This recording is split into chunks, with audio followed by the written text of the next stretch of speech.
ভাবুন তো, আজ সকালে ঘুম থেকে উঠে দেখলেন আপনার গাড়ির তেলের খরচ বা কারখানার উৎপাদন খরচ হঠাৎ দ্বিগুণ হয়ে গেছে।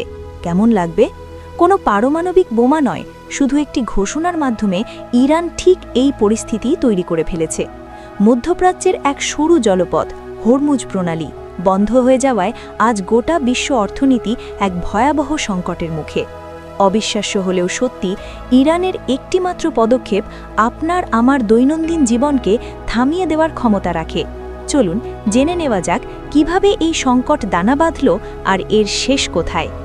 ভিডিওটি শেষ পর্যন্ত দেখুন এবং আপনি যদি এই চ্যানেলে নতুন হয়ে থাকেন তাহলে চ্যানেলটি সাবস্ক্রাইব করে পাশে থাকা বেল আইকনটি ক্লিক করে রাখুন, যাতে পরবর্তী ভিডিওর নোটিফিকেশন পান।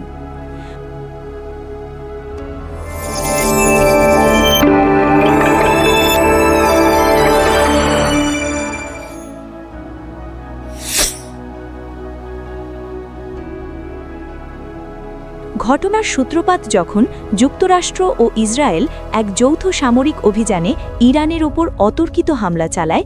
এই হামলায় ইরানের সর্বোচ্চ নেতা আয়াতোল্লাহ আলী খামেনি সহ বেশ কয়েকজন শীর্ষস্থানীয় কর্মকর্তা নিহত হন।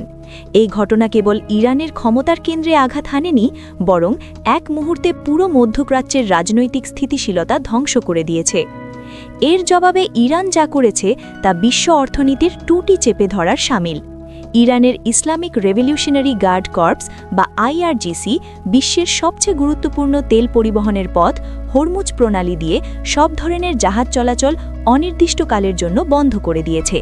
কোনো যুদ্ধ ঘোষণা ছাড়াই শুধু একটি বেতার বার্তায় ভিএইচএফ ওই পথে চলতে থাকা সমস্ত বাণিজ্যিক জাহাজকে ফিরে যাওয়ার নির্দেশ দেওয়া হয়। এর মাধ্যমে ইরান একটা বার্তা খুব পরিষ্কার করে দিয়েছে, তাদের ওপর আক্রমণের ফল পুরো বিশ্বকে ভোগ করতে হবে।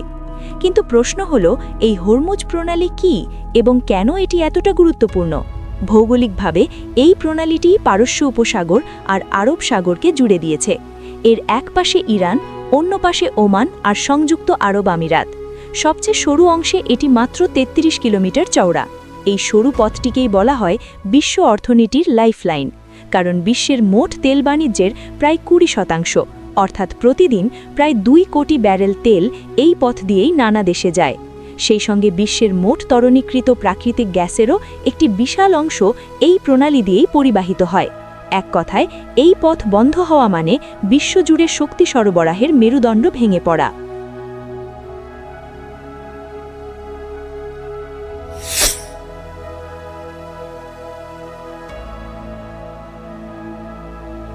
ইরানের ঘোষণার সঙ্গে সঙ্গেই হরমুজ প্রণালীর দুই মুখে এক নজিরবিহীন অচলাবস্থা তৈরি হয়েছে। জাহাজ ট্র্যাকিং ডেটা বলছে প্রায় ১৫০টিও বেশি বিশাল তেল ও গ্যাস ট্যাঙ্কার প্রণালীর মুখে খোলা সাগরে আটকা পড়েছে। ইরাক, সৌদি আরব আর কাতারের উপকূল থেকে দূরে এই জাহাজগুলো এখন অসহায়ভাবে ভাসছে, যা দূর থেকে দেখলে মনে হচ্ছে যেন সাগরে তেলের পাহাড় ভাসছে। এই অচলাবস্থার প্রথম ধাক্কাটাই লেগেছে জ্বালানির আন্তর্জাতিক বাজারে। ব্র্যান্ড ক্রুড তেলের দাম এর মধ্যেই প্রায় $৭৩ প্রতি ব্যারেলে পৌঁছেছে এবং তা বাড়ছেই। বিশ্লেষকরা আশঙ্কা করছেন এই সংকট আর কিছুদিন চললে তেলের দাম প্রতি ব্যারেল $১০০ ছাড়িয়ে যেতে পারে, যা হবে গত ১৪ মাসের মধ্যে সর্বোচ্চ। শুধু তেলের দাম নয়, সংকট ছড়িয়ে পড়েছে আন্তর্জাতিক জাহাজ ব্যবসাতেও। মার্স্ক এবং হাপাগ লয়েডের মতো বিশ্বের বড় বড় শিপিং কোম্পানিগুলো নিরাপত্তার কারণে হরমুজ প্রণালী এড়িয়ে চলার কথা ভাবছে।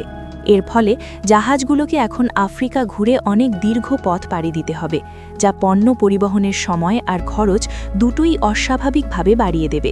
এর সাথে যুক্ত হয়েছে আকাশ ছোঁয়া বিমা খরচ। যুদ্ধ ঝুঁকির কারণে এই রুটে চলাচলকারী জাহাজের জন্য বিমা কোম্পানিগুলো তাদের প্রিমিয়াম বহুগুণ বাড়িয়ে দিয়েছে এবং শোনা যাচ্ছে মার্চের ৫ তারিখ থেকে অনেক কোম্পানি এই অঞ্চলের জন্য তাদের বিমা পরিষেবা পুরোপুরি বন্ধ করে দেওয়ার হুমকিও দিয়েছে।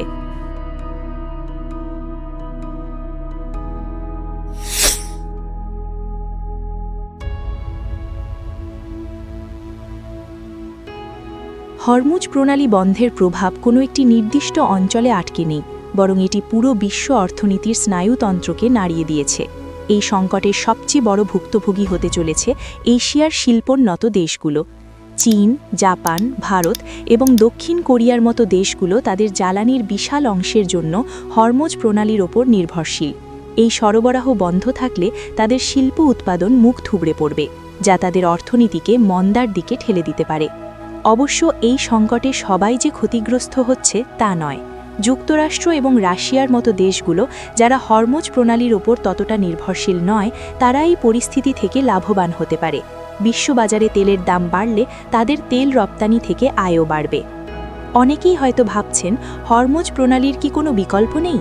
সৌদি আরব এবং সংযুক্ত আরব আমিরাতের দুটি বিকল্প পাইপলাইন আছে ঠিকই, কিন্তু সেগুলোর সম্মিলিত পরিবহন ক্ষমতা দিনে মাত্র 50 থেকে 70 লক্ষ ব্যারেল, যা হরমুজ দিয়ে পরিবাহিত হওয়া তেলের 1/4 মাত্র। অর্থাৎ এই বিকল্প পথ দিয়ে বর্তমান সংকট সামাল দেওয়া প্রায় অসম্ভব। এই সংকট শুধু তেলই বা গ্যাসেই থেমে থাকছে না। বিশ্বের মোট সারের একটি বড় অংশ, বিশেষ করে সালফার এবং অ্যামোনিয়া, এই পথেই রপ্তানি হয়। এই সরবরাহ বন্ধ হওয়ায় ব্রাজিল থেকে ভারত পর্যন্ত বিভিন্ন দেশের কৃষিখাত সরাসরি হুমকির মুখে পড়েছে। এর ফলে বিশ্বজুড়ে খাদ্যপণ্যের দাম বেড়ে যাওয়ার আশঙ্কাও তৈরি হয়েছে।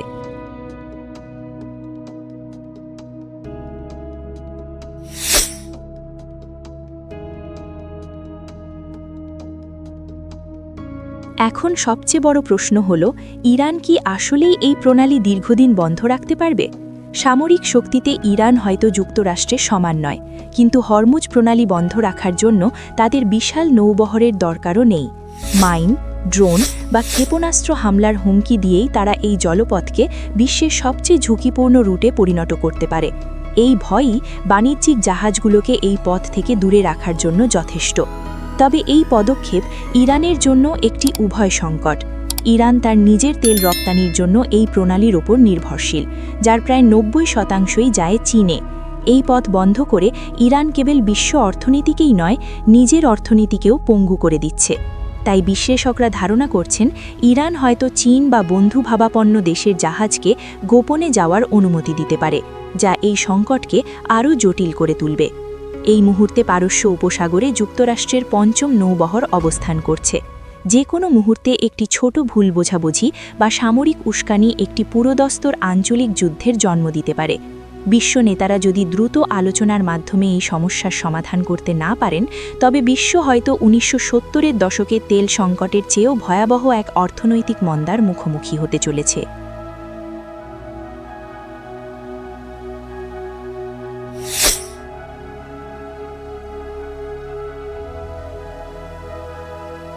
মধ্যপ্রাচ্যের এই সংকট থেকে বাংলাদেশও দূরে নেই। এর প্রভাব আমাদের অর্থনীতিতে সরাসরি পড়তে শুরু করেছে। বাংলাদেশ তার জ্বালানি তেলের একটি বড় অংশ মধ্যপ্রাচ্যের দেশগুলো থেকে আমদানি করে, যা হরমুজ প্রণালী হয়েই আসে।